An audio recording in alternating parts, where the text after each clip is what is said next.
ramen spot. So that's next on the list. By the way, where else do you get sushi?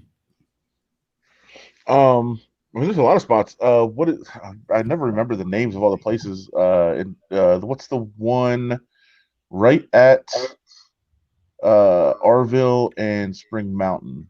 There's one like right there, and like it's in the plaza, but it's like right next to the Circle K, basically. That place is good. But the place, John, the place you went is JJANGA, right? Yeah. That's got the usual. The yellow roll. That was the one I'm talking about. The little yellow tail on top, a little fruitiness. Osaka is pretty tremendous too. Okay, I go to our regular. I guess we would call it is Oishi. Yeah, good spot. Very solid. Threw up in the parking lot once. Very good. From the food or from drunkenness or both? Sake. No, sake. It was actually so my Isabel made the mistake of she did this, which I would assume I think this is true. Every male has fallen in maybe with their significant other when they go to all you can eat, which is she thought she could finish a roll, so she ordered herself one. Took one bite and was like, I'm way too full. You got to help me. And I'm like, what do you mean? I'm like, I'm full already. So I ate way too much and then went out in the parking lot and just yacked right outside next to my car. Not good. The real disaster is if you don't know them very well. You don't want to tell them like, yeah, don't get that one because I'm not going to be able to finish that one. Right. Like, please don't order that one. I don't want that one. I don't like it. That's a tough conversation. By the way, Jay Lawrence, yeah, I do like. I've come around on Yellowtail. I did not really like Yellowtail at first, but I've come around. It's pretty good.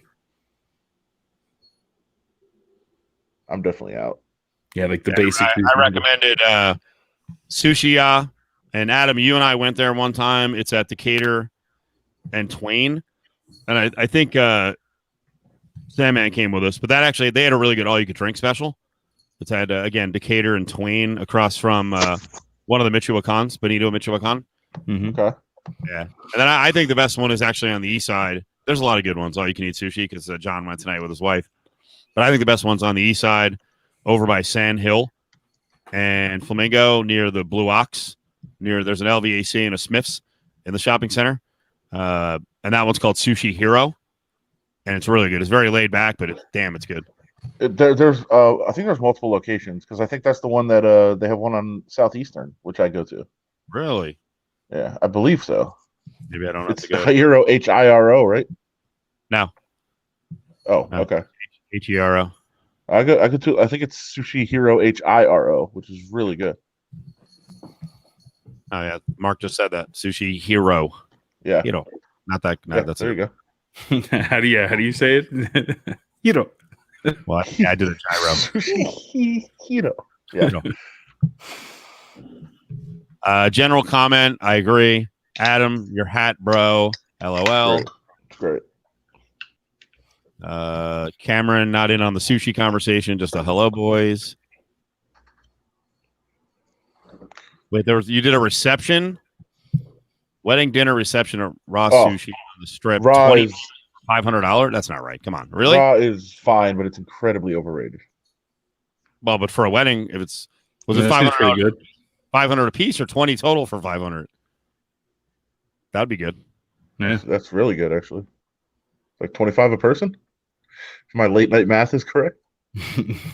Now is the second Chinatown, Asia Town on Southeastern, or is it on Fort Apache on the west side? Because there are a couple of neighborhoods now that have a ton of Asian restaurants that have popped up, like on kind of a long row. Might be Southeastern is busier. It's pretty crazy down there. Yeah, for sure. There's actually a good karaoke place on South Rainbow too. Like really good. On South Rainbow? Yeah. Way down. Rainbow and Warm Springs? I think so. Yeah. Okay. We were trying to go to karaoke sometime soon. Got to try Sumo Sushi 2 on Durango and Warm Spring. I went with John and his lovely significant other to a karaoke place, and nobody sang. And it was a private room karaoke. Ah, that's the worst. Well, wait, we just went to the bar in the front. Yeah, I was going to say, Adam, like completely. altered the facts there. Like we stopped in to get a drink real quick. Yeah, we went to the bar in the front. We did not actually go into a room. And they had to get like, did you guys get like artichoke dip or something? I didn't. Somebody did. Oh boy.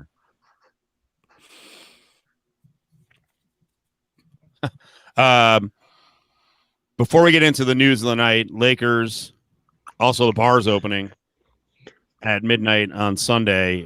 Concern for your brother. Did Ryan Hill get banned? He's been MIA. Uh-oh.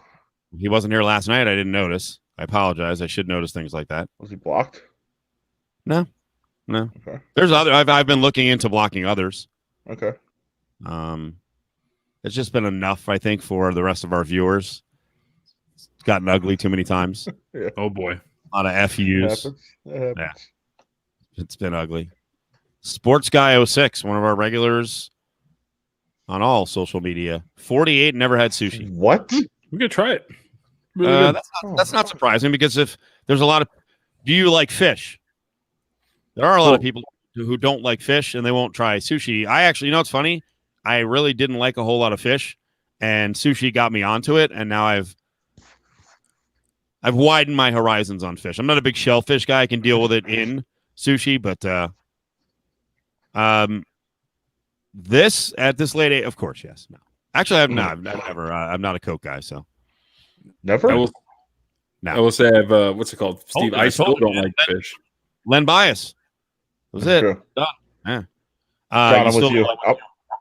I'm with you. I don't really like fish, You're but I right. love sushi. Yeah. And I like shellfish.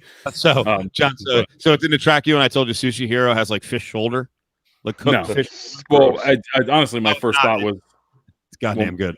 my first thought was that fishes don't have shoulders, so they're lying to you.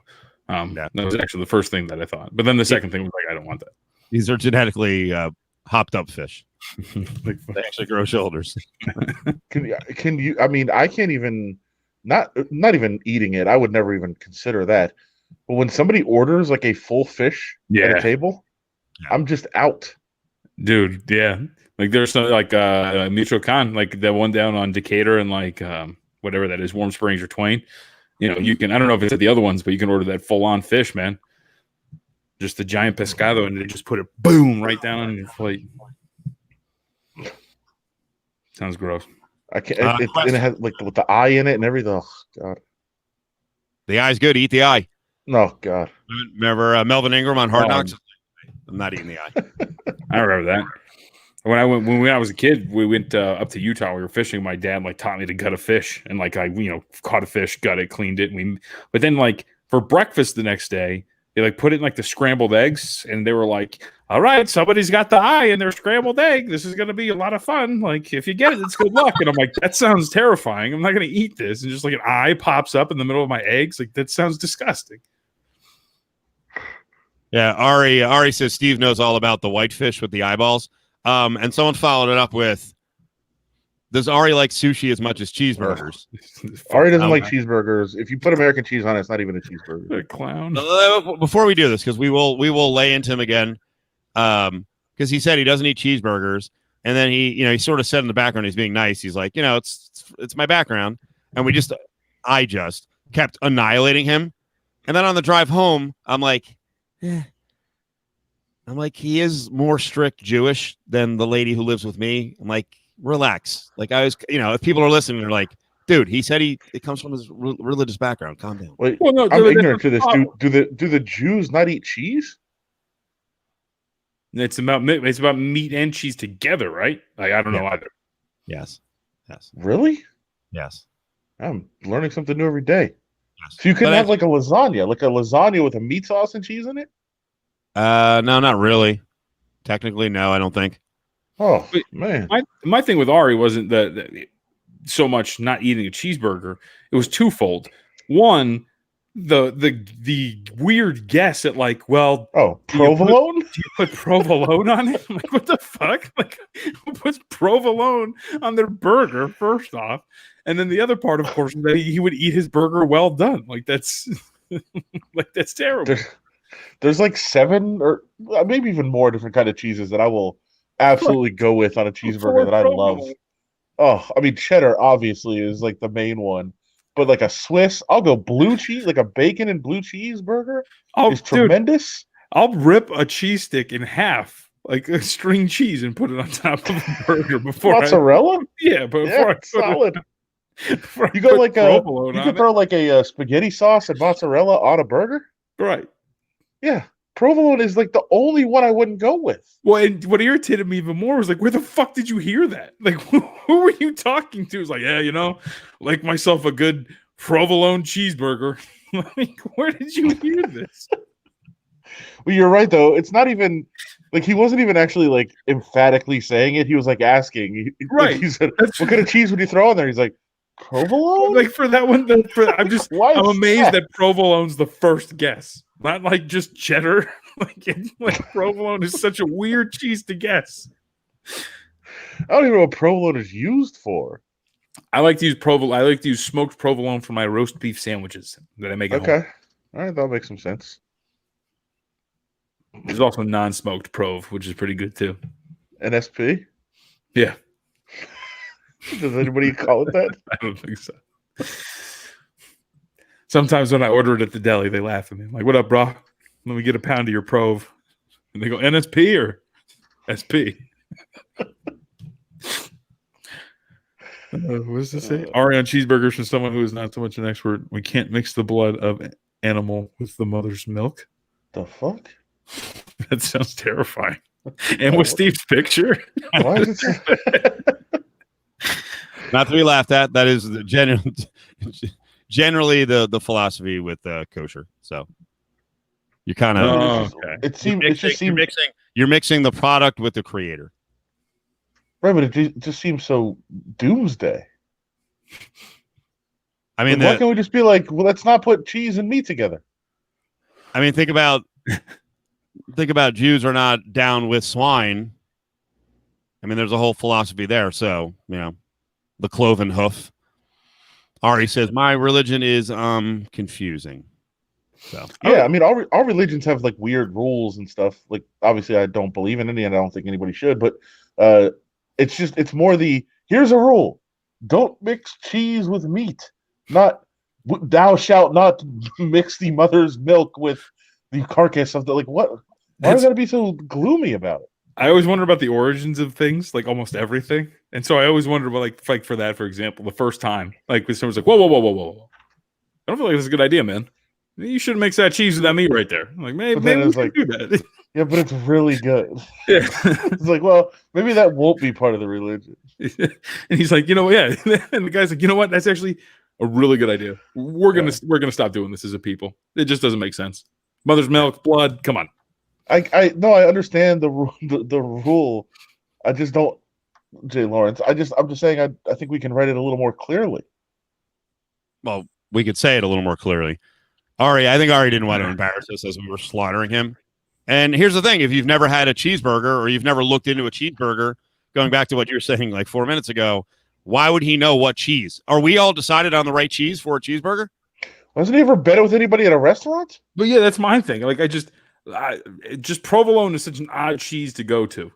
Like I just feel like cheddar is just such a basic cheese, right? Pepper jack. Like I was listening to you guys. I wasn't on the show. I was just listening.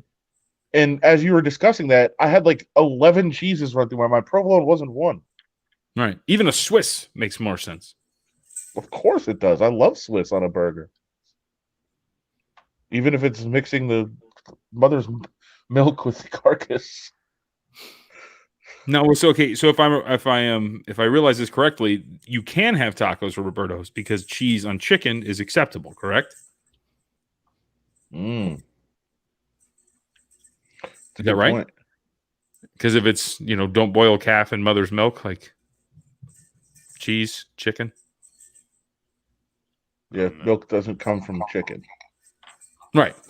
So I think you're okay if you get a chicken taco, but not a beef taco. Right. If you go beef, no cheese. Chicken, cheese it up, bro. NSP. What kind of cheese would you put on a chicken taco? I think cheddar's really like the only, or a pepper jack. According to Ari, it's brie. Brie, Gouda. So I open the dialogue here. to get a better understanding of why Ari doesn't like cheeseburgers, and then it just turns into just mocking Ari for his lack of cheese, for his lack of knowledge of cheese. You guys are just a-holes. Here's a great thing. We have a slightly bigger audience on terrestrial, so I am the one definitely who looks like the a-hole as I was just eviscerating Ari for not liking cheeseburgers. And then the great thing is I didn't get what he was saying. He asked another question. He's like, hey, you gave me that chuck, that beef chuck. Can you give me any advice on cooking it? I'm like, what are you talking about? It was just like, oh, the hamburger meat? Yeah. Which it does say, chuck on the packaging.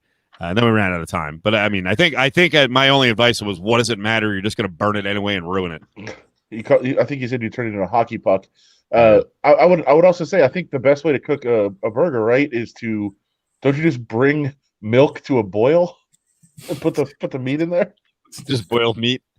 That might be that may be like a really strict violation. Big time mistake. Also, Ari with like 15 seconds left was like, John, how do you cook this? And I was like, what, 15 seconds? And the best part is you could have said, I'll tell you off the air, but you were not going to talk to him off the air. No chance. Idiot. You were just like, text me later. And Ari's like, I don't have your number. Like, I know. I got you. I got to go. But Ari is as boring as Grimala, Mike Grimala from The Sun. But I can have a little more respect for, I don't know. Ari's is, based on his background, religiously. Mike is trying stuff, though. That's the thing. Like he is open. Ari shuts down any option that we throw his way, and he's not going to do it. It's this is as bad as fucking Tiger King. He wouldn't watch. Jesus. Jesus! And then finally, 5 months later, after we got done talking about it, flamed out every element ever, and then he's like, "I watched it. We can talk about it." I'm like, no. Can I? Okay, this brought me to something. Sorry to derail this. This is ridiculous, though. I could not tweet this today because the person follows me, and I kind of felt bad, but I also kind of didn't. There's a person that covers the Raiders, right? Yeah. I'm not going to mention their name. Can we address this real quick? This question, because otherwise we're going to move on. Yeah. Do we run out of the studio after the show? Fridays for sure. I mean, I wouldn't say I think we stay around the longest. I've seen people like in their car at a 6:00 end. I've seen people in their car leaving the lot at 6:01. Just like we actually will even. Well, you're right, because on a Friday we don't chat so much about the next show. We'll have a little talk after the show. I'll also say there's because of the pandemic, there's a strict limit on the clock because some people have to clock in and they're like, I have to go 1,000 miles an hour to finish my work, so I can't waste any time dilly dallying. So yeah, for the most part, everyone bails. All right, I did derail your story, so now you can do any derailing you want. Go ahead. It's fine. So this person covers the Raiders. They're new to the beat. And we like the people that cover the team spend a lot of time together, especially now because you watch like 10 minutes of practice and then you're basically working out of the media room for like the next 6-7 hours.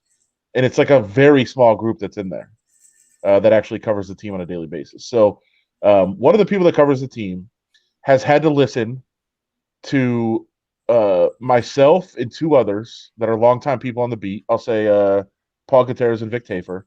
First of all, we just are mocking everything all the time and making fun of everything, but we are all obsessed with Cobra Kai. Like that is a talk almost every day is talking about Cobra Kai. Is that G.I. Joe? G.I. Joe? Yeah, isn't that who they fight? G.I. Joe? Isn't that the main enemy? No. Oh. I can't remember what that is, though. Somebody knows on the text line. Who do they fight? Yeah, like who's the main enemy of G.I. Joe? Thought it was Cobra Kai. No, Cobra Kai is the enemy of Karate Kid. Oh, okay. But so either way, somebody that is on the beat this morning decided to say, hey, you guys got to me. I finally watched Cobra Kai. It's amazing. I love it. He said, my life has changed. I had to subscribe to Netflix to watch it. It was such a good show. Is there anything else on this Netflix that I should check out? This Netflix? Yes. That was a legitimate question. Yes, They got to be old. Cobra They have Commander. to be old. They're 49 years old. Fuck out of here. Is there anything else on this Netflix that I should check out? Now, we obviously just mocked this for like the next hour and a half, but then I started thinking about it. Wouldn't it be absolutely fucking amazing to discover Netflix today? Yeah. Like, of course. You have a whole world of programming that you've never watched before. But yeah, that's incredible. This Netflix. But what do you even tell somebody that says, okay, somebody discovers Netflix tomorrow? What do you tell them to watch? I don't know where you start. Great point. That is exactly what I said. I said, how on earth during a pandemic did you not discover Netflix? Do they knit a lot? Like, we just knit, sit by the fire, read, smoke my pipe. It's unbelievable. Because the other thing, and somebody was pointing out, because I was making I should have said supermarket suite. Because somebody was making the point, well, not everybody can afford Netflix. And I countered that. Like, some of the poorest people I know, they get Netflix and they don't get actual TV. Right. Like, Netflix is a way to really save money if you don't get all the other things with it. So, like, I think, like, the vast, overwhelming majority of people have experienced Netflix at this point. And just the phrasing of this Netflix, like the fact that it's not even like, hey, I knew about it, but I never was interested in subscribing because nothing caught my attention. It was, oh my God, what is this? Like, this is something I'd never even heard of before. That's incredible. But and also, like, along those lines, and they cover a football team too, so it's not like they're not in touch with like mainstream media. What the fuck? I think he just started this year. Still. But he moved here to cover the team too. I'm sure somebody's going to figure it out at some point.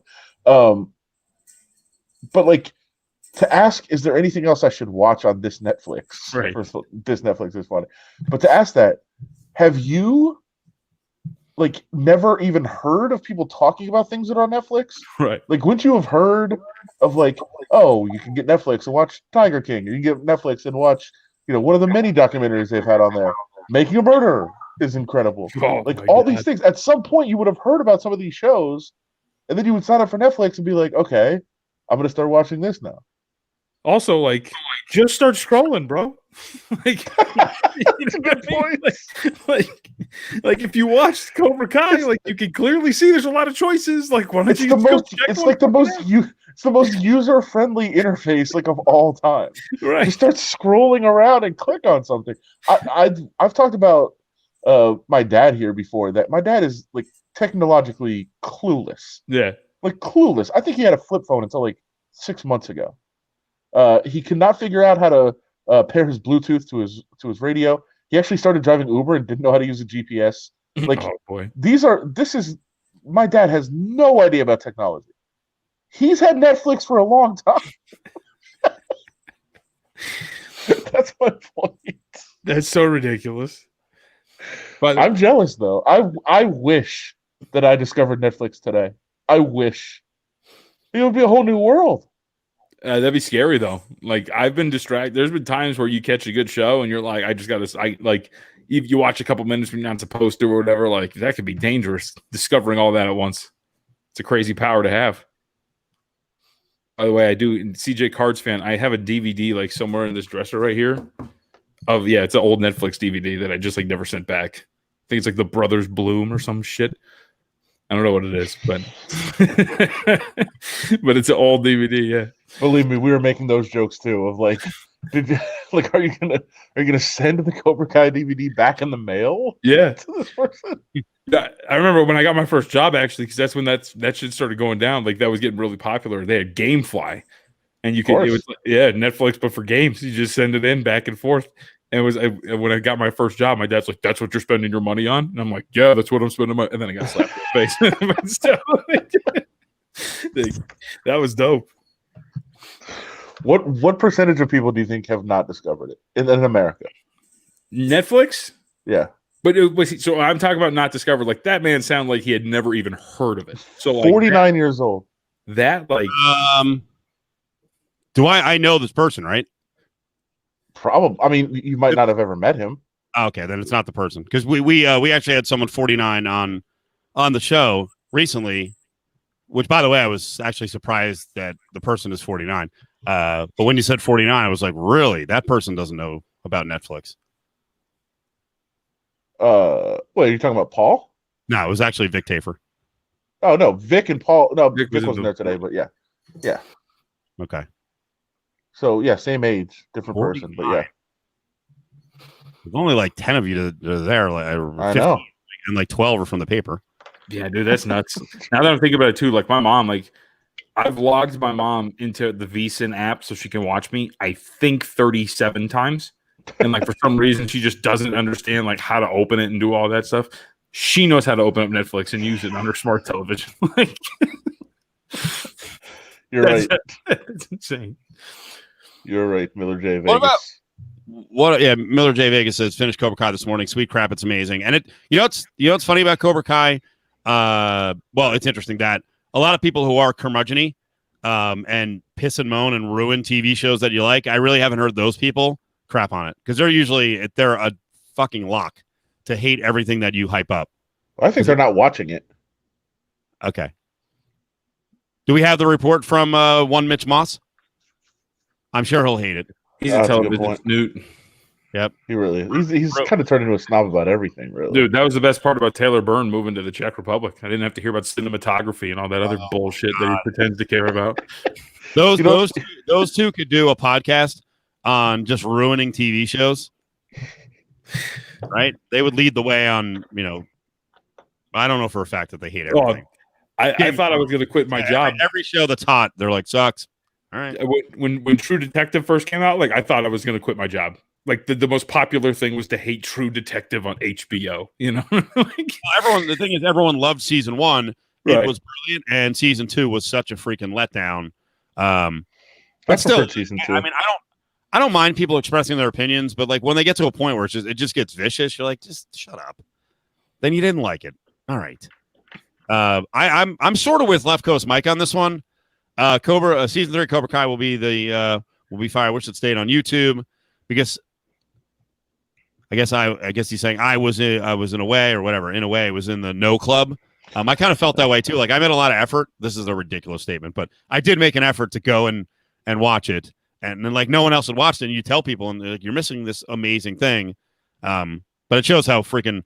But back to the original point about how widespread Netflix is. As soon as it hit Netflix, like it had that second explosion, which was much bigger than the first explosion.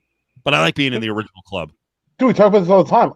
When things come out that I want to watch, I have to watch them right away because everybody watches them when they're on Netflix. Everyone, and you have to watch it immediately. Like, I'll one show. There's only one like network-ish show that I watch regularly still. But when the season is over, it goes to Netflix. Which is? So you can watch it. It's the All-American. Oh, okay. It's on the CW, I guess. I don't know what it's called now. I think it's the CW still.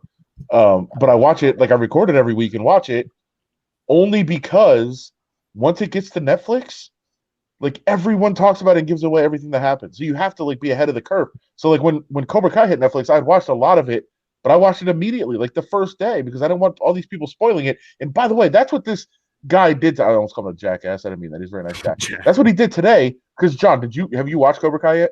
No, I've never. Is it fan servicey? Like I've never really had any interest in watching it because I never really connected with it.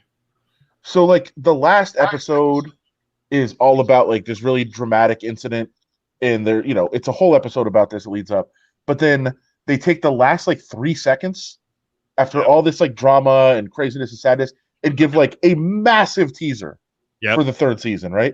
Amazing. It's massive, and so. This guy today, who's like, you don't tell anyone. I've said it multiple times. I'm like, you got to see the end, but I would never say or even come close to saying what it was. So he's like, I got through it. It was amazing. I loved it. It was so good. Thank you guys for telling me. Can you believe blah blah blah at the end of? No comment. Can you believe at the end of that scene with the text? And I was like, dude, there's people here that haven't watched it. What are you doing? Why would you do that to somebody? Are you serious? Yeah, somebody just got it right. That's I didn't spoil it. I didn't say what happened. but No, that's no comment. that's pretty good because that reminds me of the time the third Batman movie. We went to go see the third Batman movie in theaters, and Isabel was so pissed about the ending, and she just like didn't think about it and put up on Facebook something along the lines of like, "That was really stupid. He should have died in the explosion." And, like it was like the day after the movie came out. It's pretty good. Didn't LaShawn McCoy do that? Yeah, I think it was the Avengers movie. I think didn't he say that Tony Stark died? Yeah, it's pretty good. So is it will I enjoy it for someone who did not like connect with and or really like I don't really remember Karate Kid. Did you watch Karate Kid? I mean, yeah, I don't really. I have to watch it again. Watch Karate Kid and then watch wax on, wax off. You know, sweep the leg. Yeah, I got it. Yes, I mean you do. There's a lot of things you have to pick up, and I mean, Jaden Smith is pretty good in that movie. No, don't ever say that again. Fucking dick. He needs a timeout. It's better. Jackie Chan, Mr. Miyagi, right? You're back in. He's even worse than Hilary Swank, who was I think she was the next Karate Kid. Oh, is there a second Karate Kid? Yeah. Stop, Mark. There you go. Stop, Mark. Why would you let that happen? You're a bad parent. I mean, is it not relatable to be moved into China? You know, Brady, I'm excited for him to discover Pandora next year. No, I don't think he will. I think it's actually more of like, have you guys heard about this MySpace thing? I hear it's really taken off. Just got one of those iPod shuffles. Right. The little fucking like the white stick ones. Yeah. But we're getting the iPod one. Remember the knockoff ones that would hold like 4 songs? I remember that shit. I had one of those. Those were good. You had to get one of those because you spent all your money on games from GameFly. That's right. Monthly sub. It's worth it. It was quick too. I was actually really always surprised by like how quick the mail was. Oh, that was in the days when we actually had somebody running the mail, the post office that cared about it. Like this shit was like 2 days, turn around, come back. Now you can't get medicine that you need to stay alive in like 2 months. Wonder why.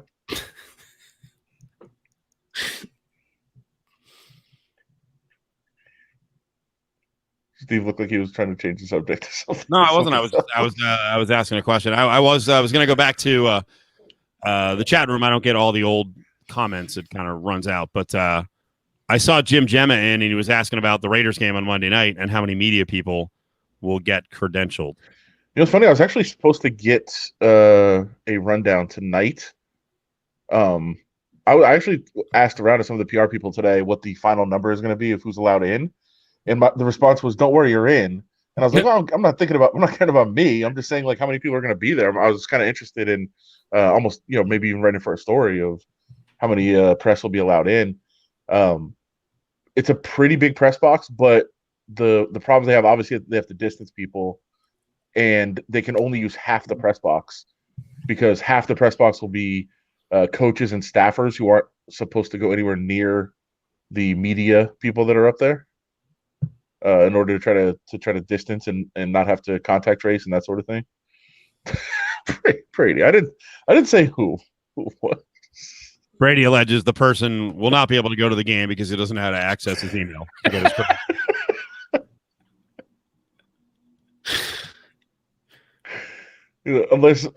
Unless he puts one of the PR people in his top 8, he's not allowed to go.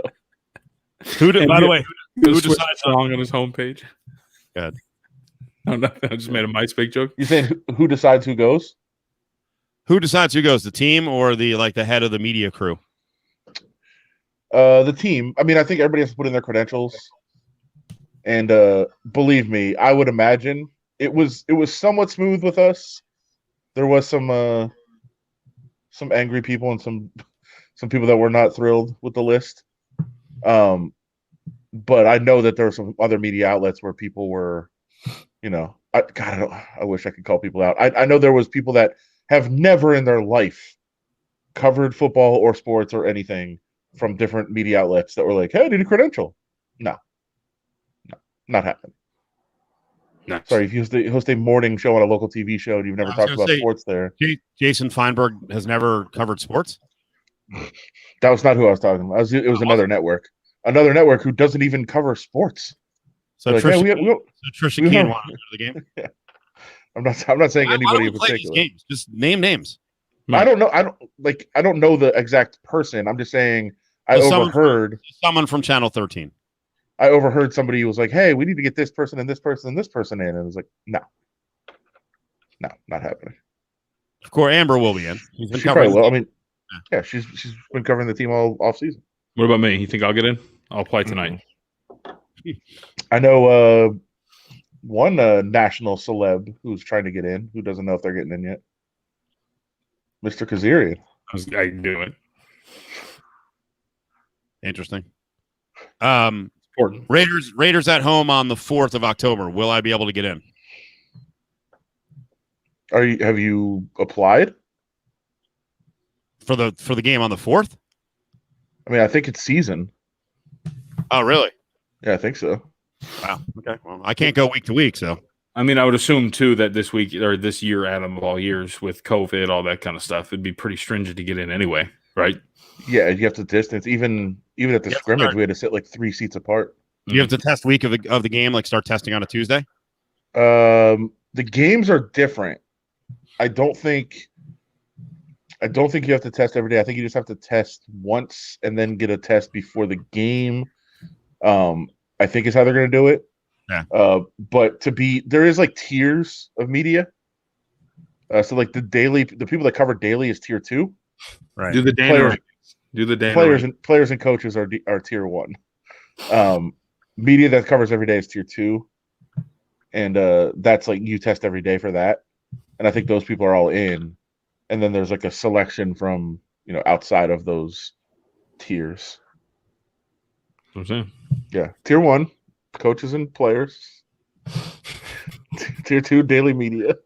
Why? This is a good question. This is a good question for Mark and LV. If they have spillover, why can't they just give each reporter a stand, like its own section? Her or his own section? I kind of agree. I don't know how they're going to set it up, honestly. I think they're still trying to figure that out. I know one of the things that the PR department from the Raiders were doing, I don't think this is any big secret, is they traveled to Carolina to see how Carolina was doing it. Yeah. And to see how they were setting things up. And I know there's one section in the stands that's for photographers where they can spread out in that one section. I think the problem, if you just allow a bunch of people in the stadium that are reporters and say, go to this section or go to that section, you are going to have people wandering and you're going to have a lot more security and, checking people out. And like the last thing you want, like we saw the other day, right? Kansas City allows so few fans in and one of them gets COVID.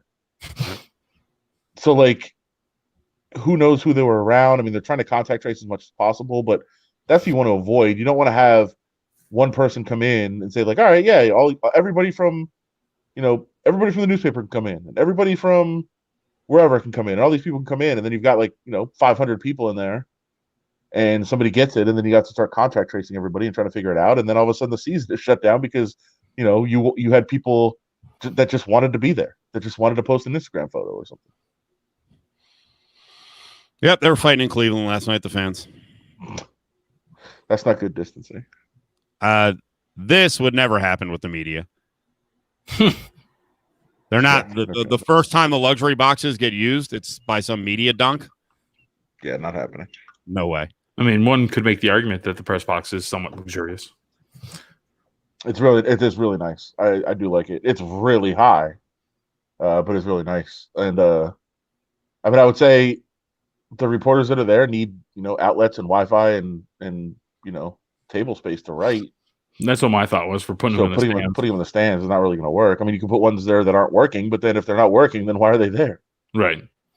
And knowing media members, there's no shot that you put them in the stands. The tweet's not getting sent out about how they have to sit in the stands and work. Exactly. Right. Much money football from the nosebleeds here is my seat. I don't know about gummy bears. I will say the water and coffee is phenomenal, and they had food service for the scrimmages that was tremendous too. So nice. Well, that'll go in 3 years. You guys will ruin it. good to know about things I'll never take part in. Oh, dude, every NFL press box I've been in, except for Oakland, is insane. What Insane. Ross Tucker usually tweets out photos of like food spreads whenever he's at a stadium. Yeah, I've seen pictures. Yeah, it's pretty fucking nice. There's no wonder that some of the media members are a little hefty. What's 8 Sundays a year, John? But you know they cover other events, and you know that it's not just football games where the spread's pretty nice. Like I've gone to very few. I've gone to very few media events, and there have been some pretty nice spreads that I've experienced. God, that CC's is legit. Once they stop bringing the brownies, though, really no point. My buddy Steve, I had a buddy who was doing the Rebel Report stuff for UNLV, and he texted me because he was covering a basketball game. He was excited. He goes, "You know they give Cece's pizza at the Rebel game." Like insanely excited. That's great. For those who don't know, they leave out boxes of Cece's pizza at the in the media room for UNLV basketball. I don't know about football. I can't remember football. Big tray of salad too. Right, yeah. Football sometimes gets Memphis barbecue.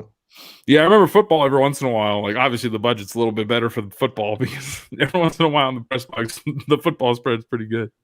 Well, there's some barbecue. There's some cane sometimes. Yeah, the cane ones. Yeah. What about the guys leaving with to-go bags? I don't think that's going to happen. Oh no, people did that. If you got a sandwich at a game, like a wrapped sandwich, would you take it with you if you didn't eat it? No.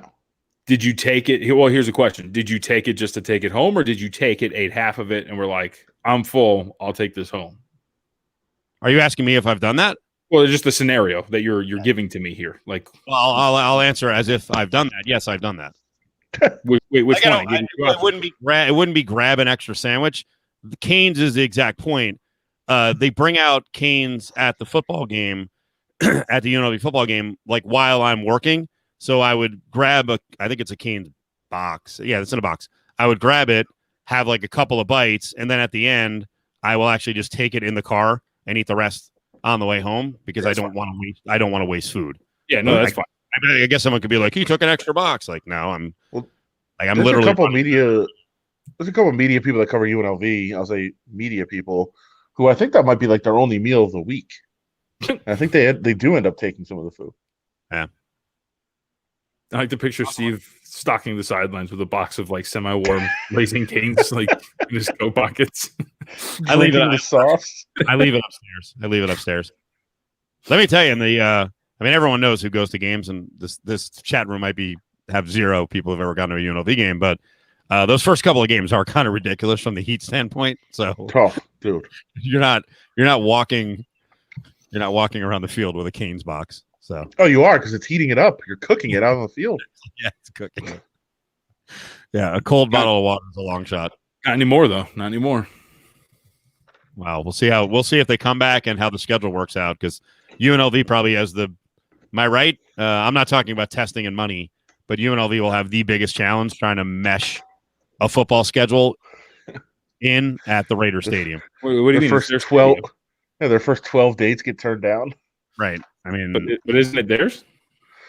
Isn't it ours? It's ours. It's ours. I clearly remember sitting at a SNIDIC meeting and Tina Kunze Murphy and Tony Sanchez telling me that it was going to be their stadium.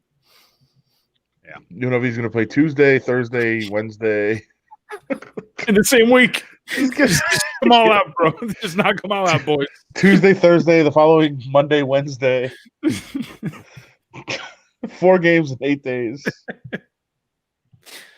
Like a Band-Aid. Yeah, Sports Guy was asking, what's the coldest game you covered?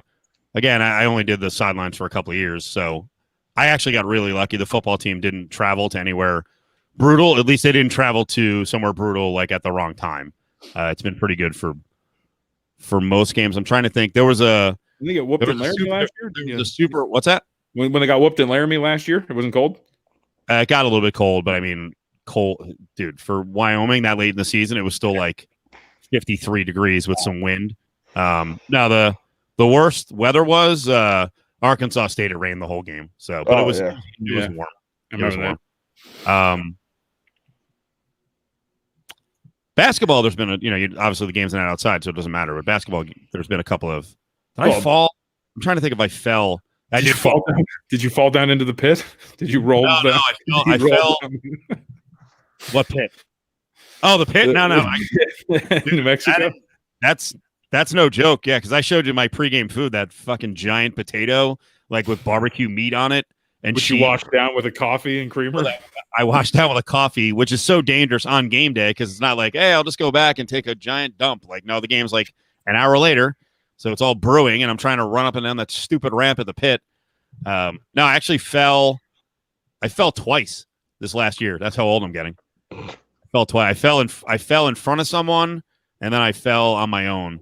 The Denver airport, I was walking with Gramala from the rental car center, and there was a little frozen snow, and I just was not paying attention, and I went right down on my ass. And then I actually did in is that Wyoming? Utah State, I think it was. Whatever, one of them, or Colorado State, whatever. I was walking, and I did not clear the curb. I think I was on my phone, just looking at my phone, and I went like, boom, right down, like down on my hands and elbow. I'm like, Jesus Christ. Not good. You were at UNLV Michigan, were you? No. It wasn't cold. That was a nice day, right? Oh, it was awful. It was horrific in Ann Arbor. Terrible. Question here. Our Power 5 conference is just effing over the others by playing football this fall. Not really. I mean, UNLV and the Mountain West Conference can either swing it from a financial standpoint or they can't. I mean, there's the gap wasn't created by the pandemic. The gap's already been here. So I think the problem with the Mountain West Conference is they've got so many programs that aren't funded. So I don't know how they're going to pay for it. Like, I have no idea how Hawaii is going to pay for it. I don't think they're playing. I think the story, that's been kind of coming out the last couple of days is Hawaii. I think Air Force would be out. Yeah. Hawaii would be out. Maybe San Jose out. You think UNLV would? I think they'll play. San Jose out because of money or because of the restrictions in that area? I thought it was money. Yeah, I think they have some funding. They are redoing part of the stadium. They've got some money behind the program, not a lot, but that is a weird place. I would love everyone to go to a basketball game at San Jose because it's even more bizarre. Outside, it's crazy.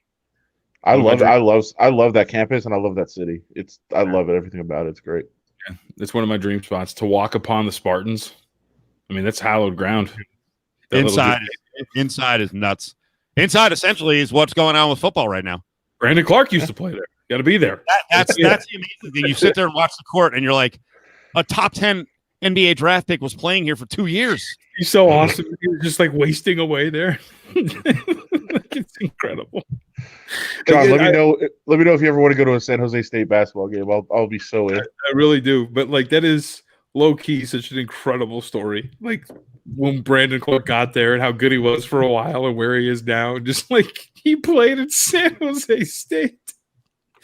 He played with, wide receivers and offensive linemen at one point. Yeah, they just had to recruit guys from the football team. Right, because their team was so shorthanded. Sorry, someone made a comment about working the sidelines. Oh, here it is, Brady. Got bubble guts doing the sidelines. How bad would it be if they're playing football and you, the rotund, portly sideline reporters, like in the garbage can? Like, dude, do you see what we're doing? You're walking. Too much, man. The elevation is too much.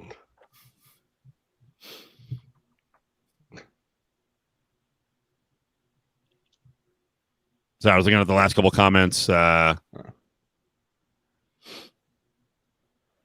Oh man, you know what? I'll bring this up. I don't know the situation. I just saw this. Tate Martell's opting out, and this is one of the most amazing stories that we've seen in college recruiting history. Tate Martell opting out at the same time Kenny Sanchez was fired today. I didn't know. I didn't see that. Kenny Sanchez from his new job in Florida. Okay. Do we have any details? Oh boy. Or were there Vegas-like issues there too? By the way, I love when this happens in the middle of the night. It almost always does. There was just a massive earthquake in LA because Like my Twitter is just broken right now. Yeah. Of all these people I follow in California, it's earthquake. Look It's at that. crazy. What in the world? I didn't like that. Earthquake. God, Jesus, we get it. Including fuck, that was a huge earthquake. It's still shaking. Angela Kinsey from The Office just put earthquake. Thanks. Yep. Great update. Just Every every single tweet, yeah, every single tweet is just an earthquake. I think I feel it too. I did not feel it. I've never felt any of the earthquakes here ever. Really? Yep, every time. The one in December, I was sitting in my chair with my feet up, and the one in December, I thought Isabel had come up behind me and shook the chair, and then I turned around and realized I was sitting up against the wall, and like I was like, oh, it was the earthquake. And then Twitter told me, and I felt it.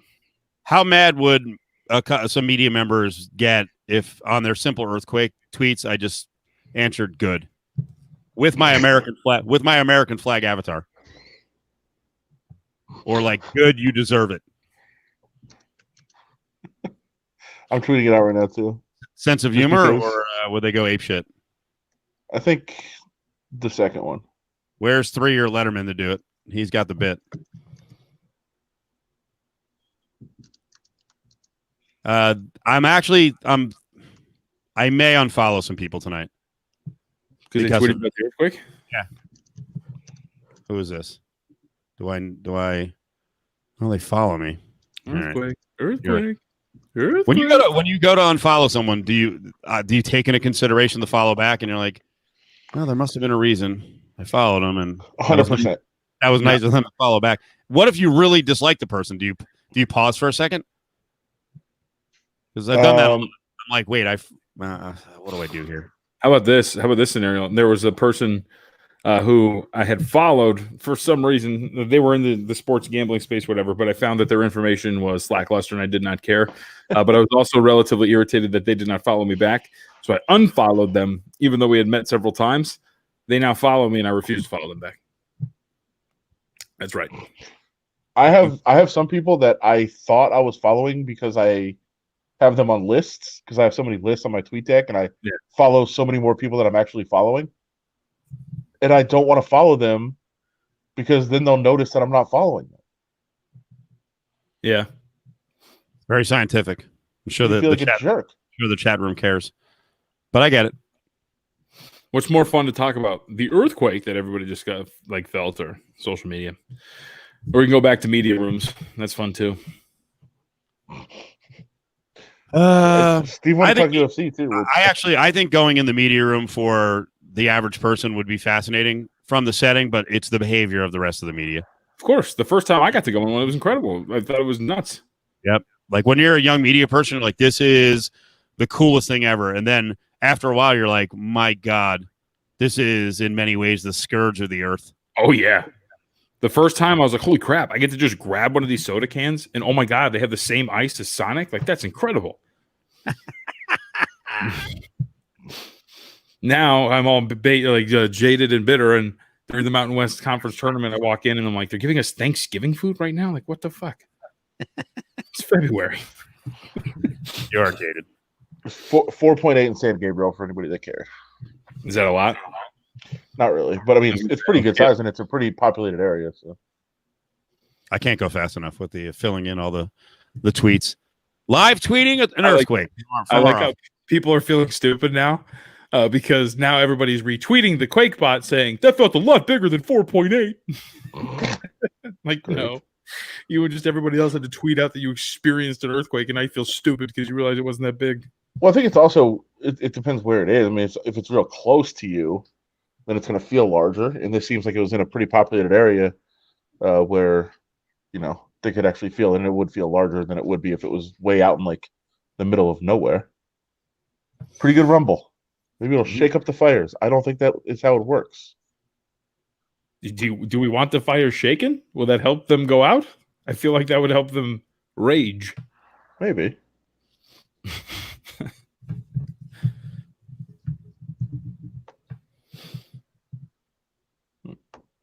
Felt in the IE. Now we're all just going to read social media while you watch this. It was felt in the IE, so that's a big one. Somehow I just tweeted out I'm not there, but everybody on my timeline is saying there's an earthquake, and like all these people are liking it. Like, why is anybody liking this? It was an obnoxious tweet. Dude, I've been trying to tweet out generic stuff just to get likes. Bro, Twitter is very friendly.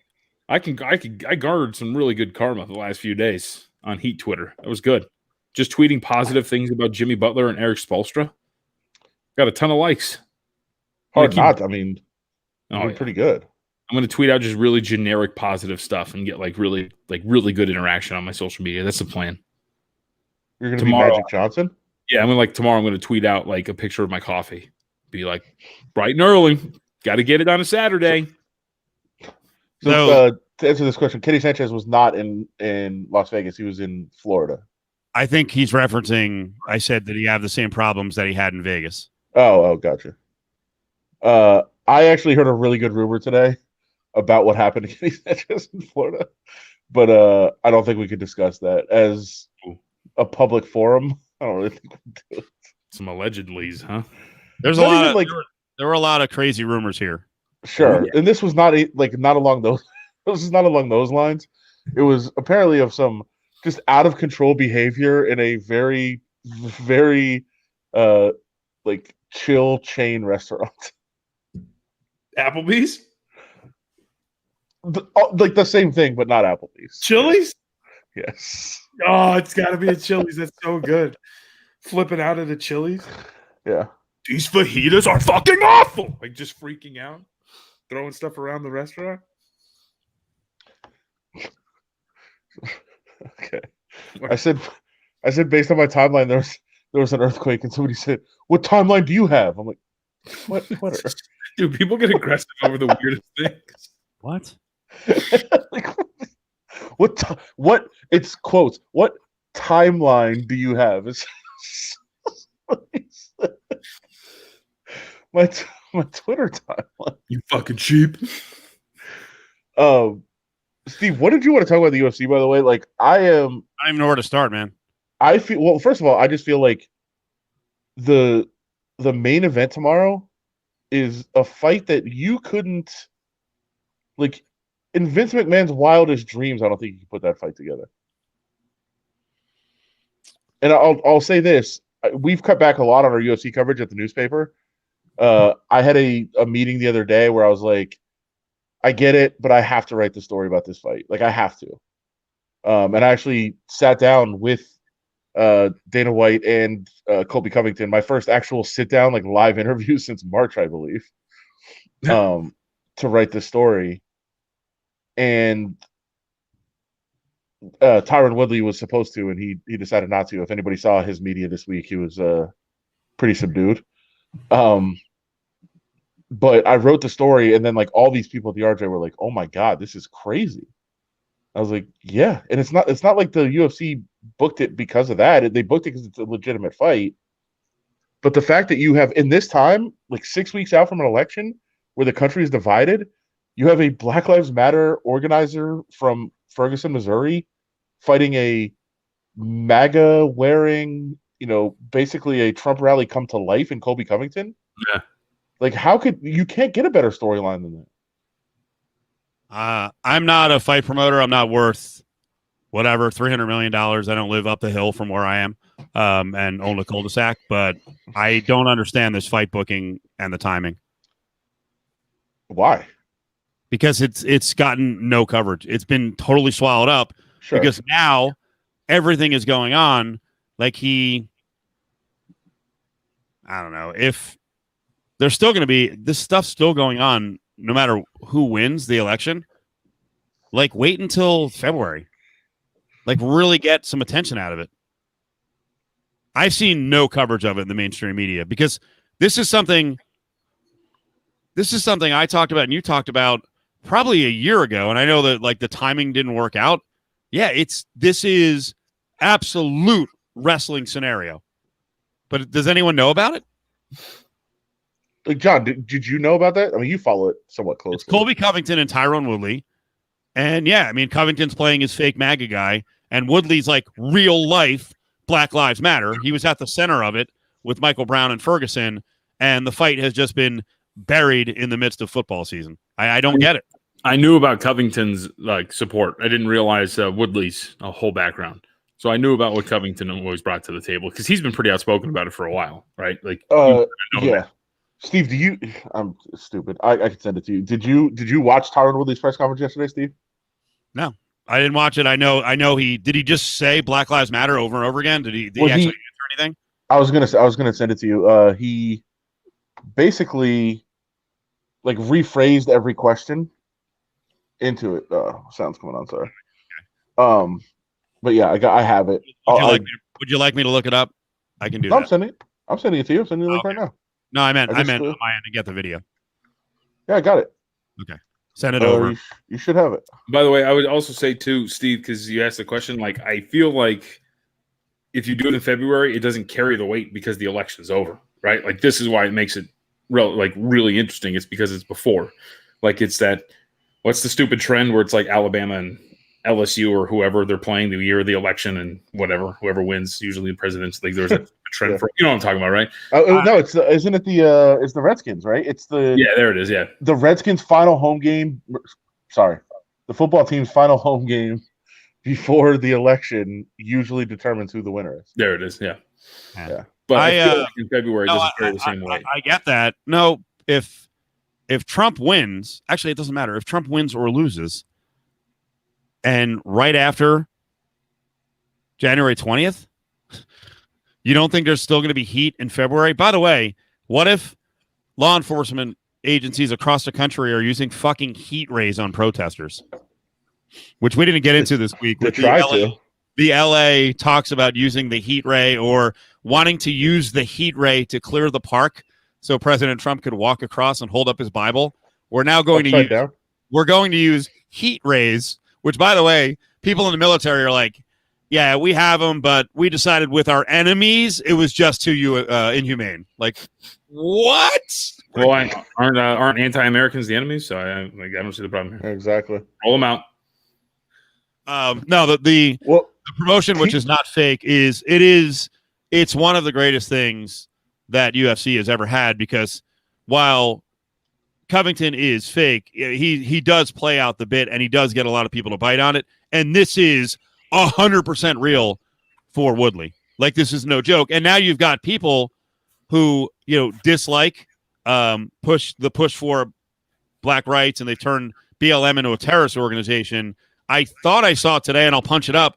I thought I saw some kind of comment from Tito Ortiz, Mexican-American Tito Ortiz, calling Tyron Woodley a terrorist.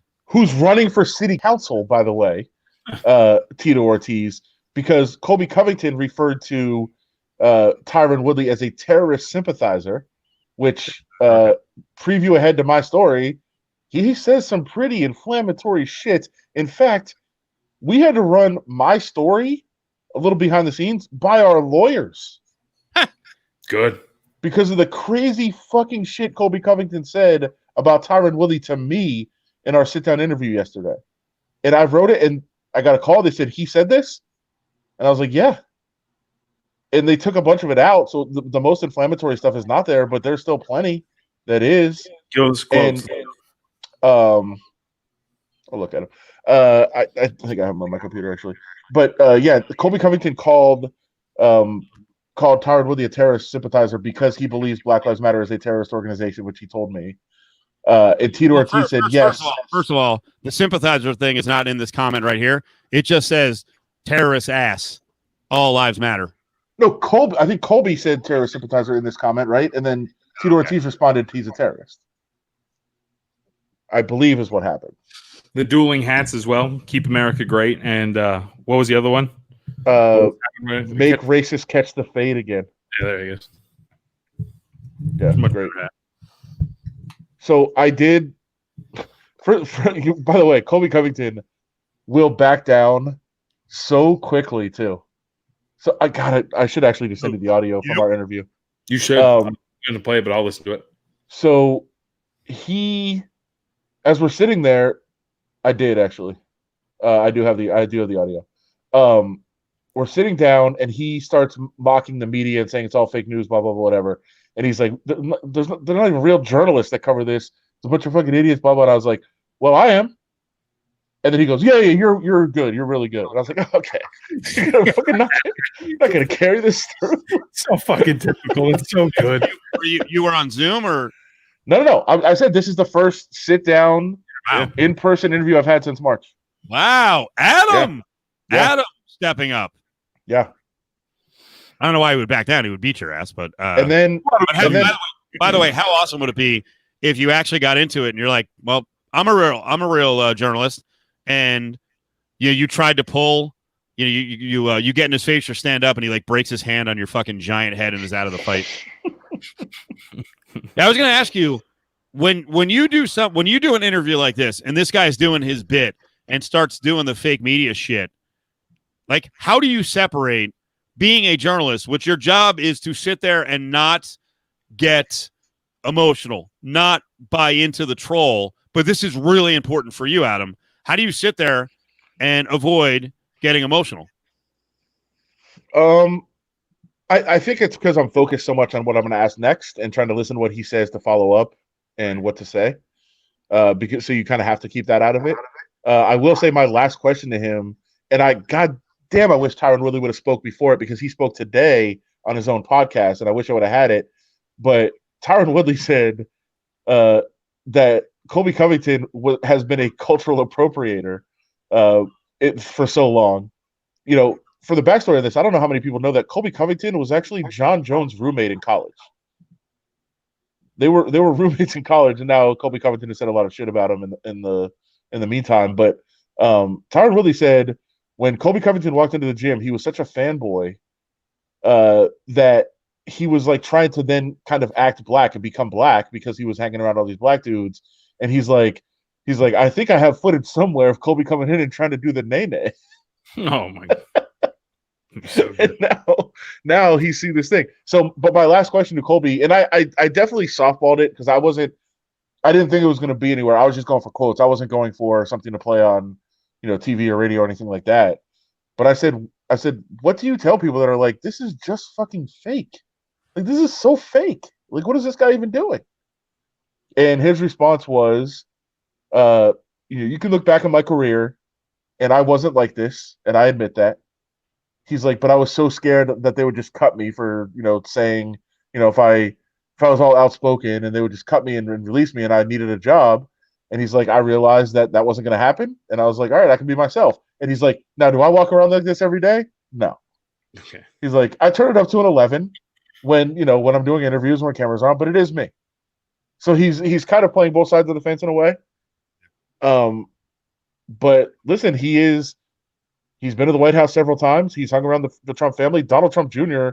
talks about him all the time and how much he loves him. Covington was at the Trump rally in Henderson, which terrified me, by the way, sitting next to him. I had my mask on and I was definitely 6 feet away from him. And it's like he is living that life, whether he believes it or not. He's like, the Trump family has taken him in. And I asked Colby, did Trump give you any actual fight advice? And he said yes. Oh, here we go. Did he tell you? Yeah. But it wasn't like, throw more jabs or anything like that. Stick and move. I have the quotes up here, so let me I get once the actual quote. I once said that the best fighting strategy is to float like a butterfly and sting like a bee. He said, let me fill with this real quick. Jay Lawrence saying Tyron is going to F up Colby. The sad part is, I don't know if he will.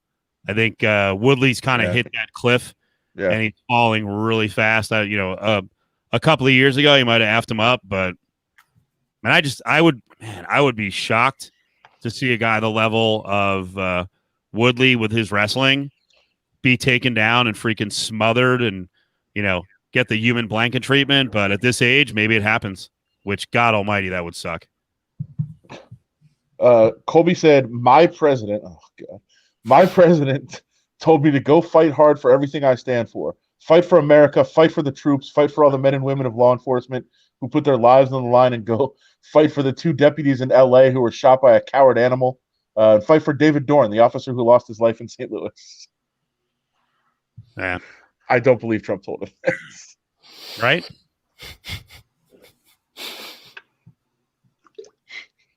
Yeah, it's a good point by Gil that Covington is favored 340. Yeah. I couldn't have told you what the number was. I have no idea. I'm not watching this shit. We haven't covered it on the station. So I'll be there. Enjoy the fight, everybody, because I'm not watching. Just watch it to see me sitting cage side. It's quite a I'm not spectacle. contributing to this nonsense anymore. And John's done too. He's out. He's like, screw this. Because it's football season and UFC is a niche sport, and the Henderson bullshit, I'm not having any part of it. And I've said it before. I said it 6 months ago. If Dana White wants to show glee in the downsizing of media, if he's actually rooting for media to lose their jobs, then fuck that. I mean, we're a tiny, tiny, tiny part of it. Like, the UFC's fine without us promoting it, but Sure. Why would I promote someone like that? And I guess the response would be, well, look, it's news. Like, right now, it's not. Right now, if we talked to UFC for 15 minutes or discussed I'm trying to think of what's the worst NFL game this weekend. Already, dregs, well, whoever you name it, whatever it is. Raiders the NFL, yeah, the NFL is still way more important to the audience than UFC is. So, no thanks. I mean, I would certainly make the argument, and you're right. I think there's a reason not to. There's a reason not to just because of everything they stand for. But no, not everything they stand for, because I don't want to fuck over the fighters, because there's a lot of fighters who work hard, deserve to get paid, deserve attention. I mean, the UFC, and Dana White. I'll say him. Right. I'm not going to say the entire promotion. So. But I mean, you can certainly make the case, like, if there ever is a sports radio topic for the UFC, like, this is it. I'm telling you, like, we have made the decision we are not covering much, and they gave me the permission to write the story. By the way, like, don't even worry about me, because obviously it's a little bit personal. You guys have made a editorial decision. You're not covering the sport. Now, there might be some politics behind that. I don't mean like left-right politics. Could be some politics within the staff. Right. But we're covering major stories in the sport. When the local paper has bailed on much of its UFC coverage, what does that tell you? We're covering big stories. We're not covering day-to-day transaction type stuff. Well, you guys are one of the lone daily papers in the country that covered them. I mean, that's a major change. Right. What was your what was the section of your website called?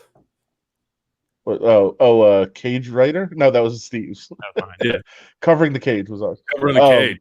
I remember. But no, I'll say this. And unless there was breaking news late, which I don't think there was, from what I understand, they like ripped apart the entire section to make it the centerpiece of our section tomorrow.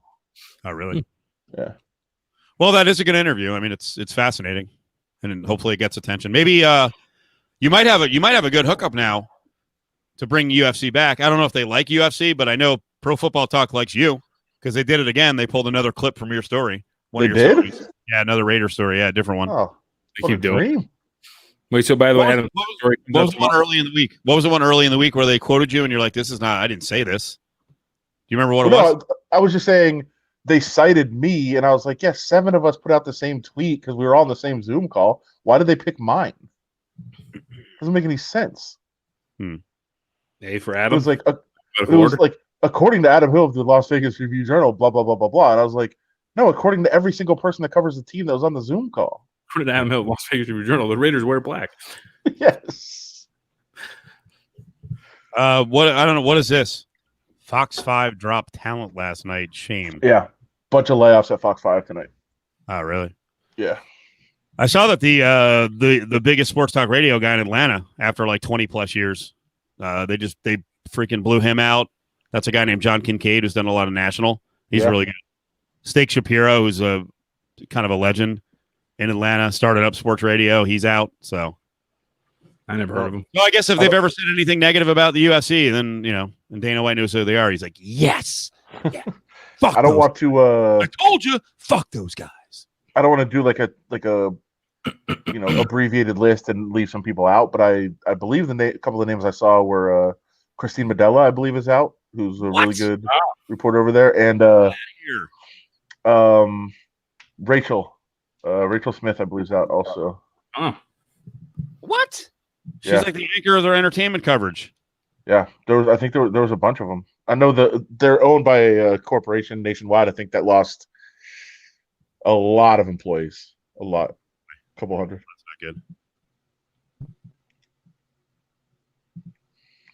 Yeah, I feel like there's something else with the UFC card that was noteworthy, but I'm not remembering. Mackenzie Dern's fighting. I do like Mackenzie Dern, but we're not doing systemic sexism or objectifying women. So I just mean she's a good fighter. What are you talking about? Trace, for country fans, Trace Atkins would like her. Okay. Yeah. Honky Tonk, is that Honky Tonk Badonkadonk? That was good. Got it.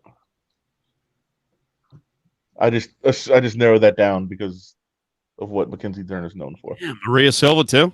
Yeah. I guess the Raiders are not saving everyone in town. By the way, we're far from safe too, so we could all go bye any day. Raider Nation Radio is going to stay around. I have no idea if ESPN Las Vegas or I suppose Fox Sports Las Vegas, everyone's safe. So, and I'm not suggesting I'm rooting to for one or the other. I hope we all get to keep our jobs, but we are the lowest ones on the totem pole now. So, speak for yourself. I'm a regular contributor on Raider Nation Radio, Steve. You think they'll be looking around part time? I mean, I'm pretty flexible. So. No, it wasn't. We were not talking about a local female anchor. It's one of the fighters. One of the female fighters has a unique build for an MMA female. She's a little squattier. And what does she have to cut to? 125 now? She 125? I think she's fighting 15 again. Oh, damn, she's still making weight at 15 after having a kid, huh? Yeah. Yeah, she's fun. Her Instagram has definitely toned down since she had a baby, though. Kind of disappointing. What's her Instagram? You want to punch that up so people can learn about fighting? No? I believe she's right back to the systemic sexism and objectifying? No, it's just about we're trying to inform people about fighting. I think it's just that Mackenzie Dern. And she is an American who does have a Brazilian accent. Oh, dude, John, this is okay. Has it straightened out? Is it more English? No. More American accent, or has it gotten worse? I don't. It is one of my favorite stories in all of MMA. Like, people have seen Madonna and her British accent. Like, this is way beyond that. So, John, I don't know if you know about this or we've talked about this before. Mackenzie Dern is from the foreign land of Phoenix, Arizona. Far away. Her family is Brazilian. Definitely her family is from Brazil. She has spent a lot of her life living in Brazil, but she was born in Phoenix, grew up in Phoenix.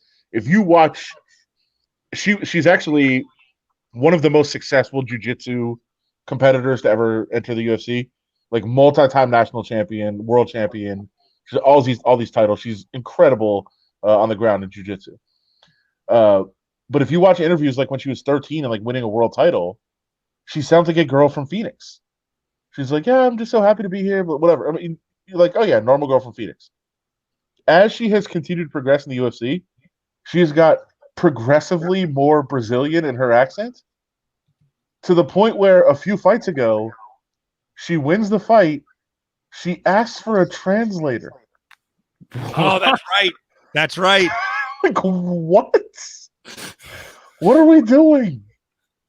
This is insanity. Get out of here. I'm listening to her right now, by the way. Yeah. Get out of here. What are we doing? She's from Phoenix? Yes. She's from Phoenix, Arizona. So you could be born in Phoenix and then like move there when you're one. She grew up in Phoenix. She definitely went back and forth, but she grew up in Phoenix. I've been told that I'm being judgmental and that her husband is Brazilian. She's around him all the time, and he speaks Portuguese to her, and she goes there enough to justify it. But I don't believe that. I don't believe you just start being from like. We're not gonna like have Taylor Byrne visit us, and he like speaks Czech, and he's like, yeah, sorry, I don't understand the language, guys. He doesn't acknowledge us anymore. Like what? That doesn't happen. It's like, I'm sorry. it is one of the most amazing things in all of MMA. I love it so much.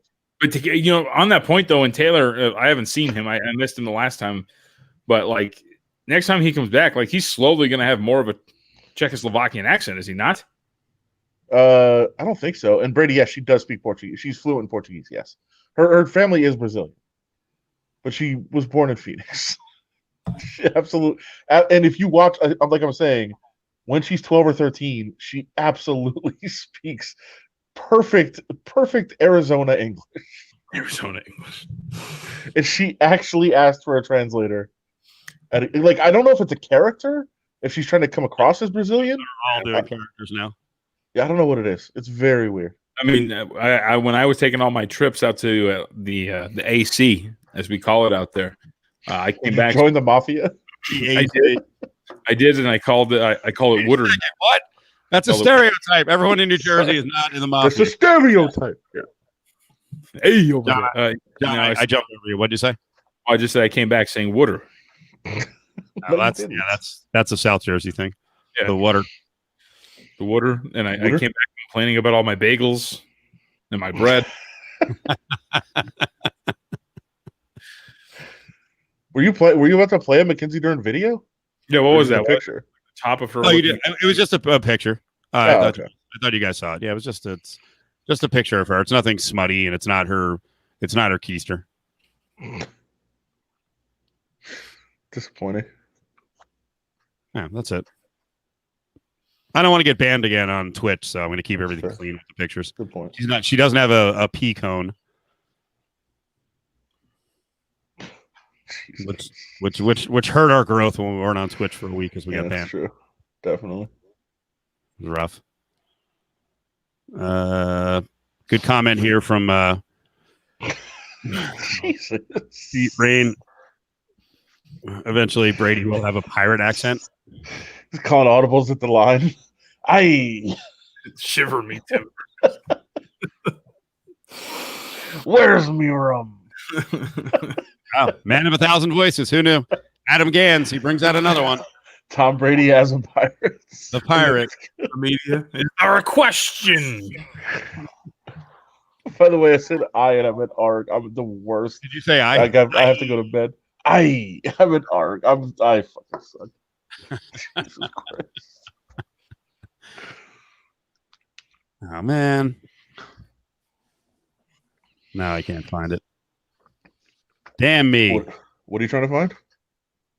There were a couple of good photos of Cam as a Patriot and Tom Brady as the speaking pirate. Flamboyant pirate from the old days.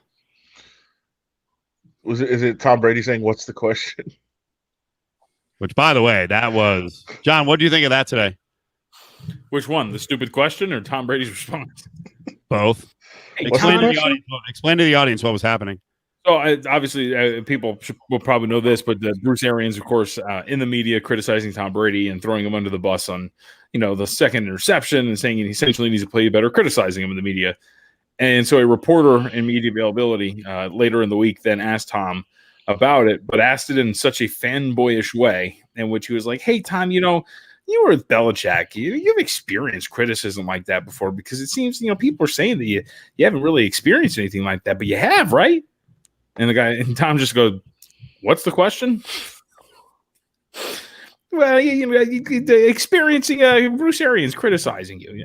How are you? How is that? How do you feel about that? He's a coach, I'm a player. Just trying to win games. Yeah, Keister. I'm trying to keep it clean, man. I'm trying to keep it clean. Oh, Keister? Keister. It's a legitimate word. This is a good question. Can we please do a Saturday college football wrap? Maybe, but Adam's pretty busy. I'm going to be quarantined all day. I won't really be able to watch anything. Well, plus, he's got the weekends where there's a fight and UFC. It's impossible. The other thing is, it's funny. I told John after the show today, I was like, man, felt like we were doing the same thing over and over again because we ran through the entire NFL schedule and went like deep dive for the whole show. And I was like, oh shit, that's right. There's no college football yet. Like, a full slate that we can break down. So yeah, I'm excited for college football. I know everyone else. You guys and your coronavirus concerns. It also, Excited for it. it'd be very tough to be quarantined all day tomorrow and try to do a post show or post game wrap up show late at night when I've got to be TV ready Sunday mornings. Oh God, I screwed you up yesterday on your promotion, so you get a chance tonight. Yeah, so the story is out when? The story on Colby Covington is out when? Should be posted. I probably should have retweeted that, right? It'll be in the paper tomorrow if you want to pick up the paper and see the great layout as the centerpiece story tomorrow. But it is out in the Review Journal right now, I think, and I can tweet it so that people can see it. I've also thought, if someone in the Raiders media, just someone who's not lazy, I don't want to say that. You guys all work hard. If someone in the Raiders media could just put together a story with a recap of every time the Raiders have played on Monday Night Football, that would be a great read. I would read it. Yeah. Well, you would write it, wouldn't you? I already did. Yeah. John, have you heard this one? No, what is this? His bosses were like, why don't you write a short recap on every time the Raiders have been on Monday Night Football? The listener or the readers might want that. How many times have they played on Monday Night Football, Adam? 70. Yeah, I was going to say, what? Well, I think because they haven't been on much the last couple of years, right? They were Monday Night Football in the 70s. That's the problem. So I think they're on once every 3 years now. So I think when the assignment was made, it was like, what have they been on, like 20, 25 times? Like, just go through and read a short little summary on every game. And then I started to do it, and I was like, oh shit, there's 70 games. So I went through the box score and summary and news stories on all 70 games the Raiders have played on Monday Night Football, and wrote summaries on all of them. So that will also be posted. You know why that's such a fruitless effort? Because there are super hardcore Raiders fans who are probably going to write you and be like, "You're a dick. Why didn't you know this or mention this?" Right. Oh, sure. So you can't win. No matter how thorough you made it, they're going to be like, "You missed the best part of the game." Oh, I'm sure. Well, and then stuff I didn't know, I was actually talking to Pritch a little bit about it the other day, and he's like, "Oh, my favorite Monday night memory is when I fought on Monday Night Football against the Raiders." And I was like, "What? I don't know. What the hell? I don't have that in my story. God damn it! It's ridiculous. You can't get everything." But I will say I had to choose one game as the lead. 40, 29-1. I know that off the top of my head, Franco FJ, from writing the story. 40, 29-1 the Raiders are on Monday Night Football. If you had to pick, because I had to pick one game to write about as the lead game, like the most lasting memory of the Raiders on Monday Night Football, what would you pick? Was the Favre game on Monday? It was. No. I didn't pick that one, though. Oh, okay. Pessimistic. Steve, what would you pick? I don't know. Bo Jackson game. Oh, that's right. Yeah. Bo Jackson versus the Seahawks, the Bosworth game. 91-yard run up the tunnel. Monday Night Football. Yeah, and it was probably the most impactful in terms of as a cultural phenomenon because the setup with Bo Jackson being a hero and so many people hating the Boz. Yeah. I tweeted out my UFC story, by the way, if anybody wants to see that. Oh, cool. Thing doesn't pop up when I click on it. It was the who's Zini from Oakland? I do not know that person. Zenny's the guy who's up in his attic who, for the last 2 years, was saying the stadium would never be done on time, and there was all this controversy. And you have no idea who he is? No. Oh, he's an internet phenom for Raiders fans. Oh yeah. Okay. And especially Las Vegans. Oh yeah, he's got. Famous as Raider Cody. I would say more famous, but I don't know the pecking order. I just know this guy popped up all the time, and there was a moment at some point where he was trying to come at us on ESPN Las Vegas, and I'm like, I'm not even answering this. I don't even know what he's talking about. So Zennie, Zennie. Who's the big spiked shoulder pads, striped makeup guy? Violator? Yeah, he follows me. Very nice guy, it seems. He texted me, John, so I'm a little bit ahead of you, I think. Well, I feel honored because I'm not exactly known for my Raiders coverage. You know what I mean? It's true. Oh, it is Zini. I got it wrong. I'm sorry. Right. My bad. Zini 62. He's a little crazy. I don't have time to reach out to those people. I'm writing a recap of every fucking Monday Night Football game. What's the most mundane game that you found? Dude, there was a couple where it was like Vince Evans was 8 for 16 for 74 yards, and they lost 14-13. Oh, So, God. like, I just can't do it anymore. It's great. By the way, there's not a whole lot of details on all these games. It was just score, date, and then like one sentence memory of each one. Yeah. You know what else was a big one in your world, John? Only a couple years ago, the Eagles Raiders Monday Night Football, where Barnett for the Eagles had a fumble return for a touchdown on the last play of the game. Is this the beat on Christmas Eve or whatever? Yes, on Christmas. Yeah. Put the Eagles up 9. The line had moved from 8 to 10, so there was all kinds of numbers out there between 8 and 10, and the Eagles had to kick the extra point, so they took a knee. Yep. Yeah, crazy. That actually, if I remember correctly, too, that year, that was, I don't remember who won it, but I believe that was a key game in the winner for the Super Contest that year. Really? Yeah. Wow. One of the best Madden things that I read about was Monday Night Football scheduled Raiders Redskins for Madden versus Lombardi, like a big primetime game, and then Lombardi died. He left. So he wasn't there. He was an old man. It's not like a tragic death. An old guy. He actually wasn't that old. It's not like he was 28. He got cancer and it fucking ravaged him really quickly. How old was he when he died? Was he even 70 years old yet? He was not that old, bro.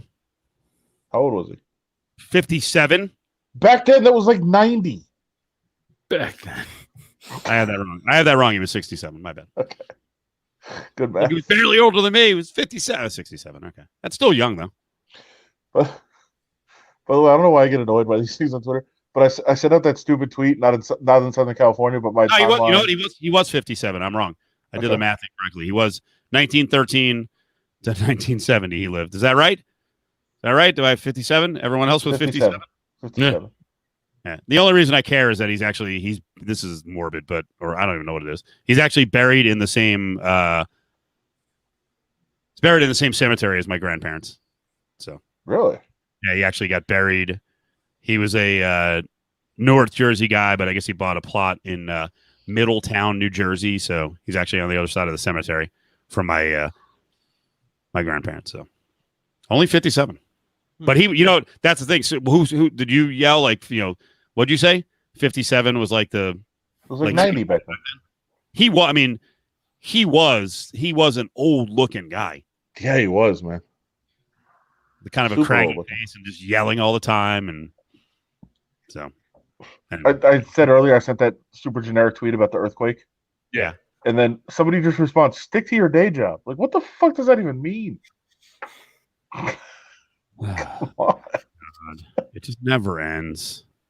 Jesus. So great. Twitter's just getting Twitter and instigate stuff, right, Steve? Say it again? Since some people just like to hop on Twitter and instigate stuff, huh, Steve? I've actually cut down on it. I was told to stop doing that, punching down. Our boss said that I was a dick on Twitter, so I've pretty much cut that out. So my boss who had followed me on Twitter for like all of 7 days. I was like, okay. My favorite thing was the other day, Steve. So Steve slides into my mentions about, I think, was it the Thursday night game on the Texans Chiefs? Adam, yeah. We go back and forth twice, nothing bad. But like Steve responds the final tweet because I was just like, all right, I'm not going to respond. And Steve responds with like, I could do this all day, but we can both be happy. There's no need to do this. And I'm like, you're the one that came to me. You're the one that started the conversation. There's no need to do this. I was trying to extend an olive branch. You seem like you were annoyed, so I was like, let's be happy. I don't even know what it was about. But I believe it or not, I've cut down on that. So now I just send out podcast links and videos. Oh, by the way, you got to update your Apple feed because I tried to go through the Apple app and it has not been updated since August 20 something. That's not correct. I'm sending it out. What do you mean it hasn't been updated? I can show you on my phone. I tried to listen through the Apple app, and the Apple app for the late night happy hour podcast network company, whatever. Well, here's the problem is that I tried to do iTunes on my own. I could not figure it out, and I actually had to have Jared do it. So I think we have a second page, so we have to get rid of the first page. Yeah, see, look at everything's labeled. I don't know if you can see it. Everything's labeled for August 27th. That's what that little tiny writing says at the top. All right. Well, no. Well, that's a date thing. Aren't they all dated correctly on the front of it in the title? No, it just says Covington Company late night happy hour from Vegas. Petro and Koken sparred throughout the show over ideas or issues surrounding the NBA players' walkout and cancellation of Wednesday's playoff games. That's the last one on the Apple iPad. I feel like you're in the middle of the feed. I can correct it though, but I feel like we've done like 55 and you're back at like number 32. But you're right. There's something I can fix on that. Sunday morning, make sure you hang out at the Westgate. If not, give us a listen. We'll be at Superbook USA as JVT's Sunday football preview show. We've actually John, are you staying? John. Yeah, Are you staying? because I have to do the night show at VSEN, so I stay for all the games. Ooh, I'll be there at 10:30. Nice. All right. I can actually watch games this week. I'm so excited. Oh, I am going to stay. Are we sitting on the stage or can we actually get some VIP treatment? Actually, I think there's a guest that asked today if he can join me. He's already been mentioned on the show tonight, Vic Tafer. Okay. All right. So I think we're gonna have a group. Maybe we can get a clubhouse spot or something. yeah, but if not, Vic's standing because that platform's only big enough for a couple of us. And I've never met Vic, so I know we follow each other on Twitter, but my loyalties only go so far. Yes, Jeff the engineer is down there. Yep. He is down there. But Gooch will be on with us, and Jay Cornegay will be on as well. Maybe I won't come. Like as a Gooch? Yeah, no, it's not Vic. Vic is not the one that doesn't know Netflix. The guy. Can I tell you, I've never been more nervous for a spot than the Gooch spot now, because I so have to massage this thing. You talking about with me? Between our spots last year on Sunday mornings and the fight, the battle on this video like 2 months ago, now it's like I'm walking on eggshells having Gooch on. It wasn't much of a battle. At least you don't have to drive across town to do a 2-minute spot with him. Well, you're an idiot. I don't know why you did that. It's a phone spot. He asked me to. By the way, I was super nice to Gooch on the show on Sunday. I was like, Steve calls it the square chair. I feel like that's mean, Gooch. Let's just ask your opinion on things. Can we just do the conversation without having a condescending undertone? Can we just do that once, please? I was being nice. Mm-hmm. And we sat there, watched the morning games together. Good. Cool. Did he have a lot of interesting comments about the games? He was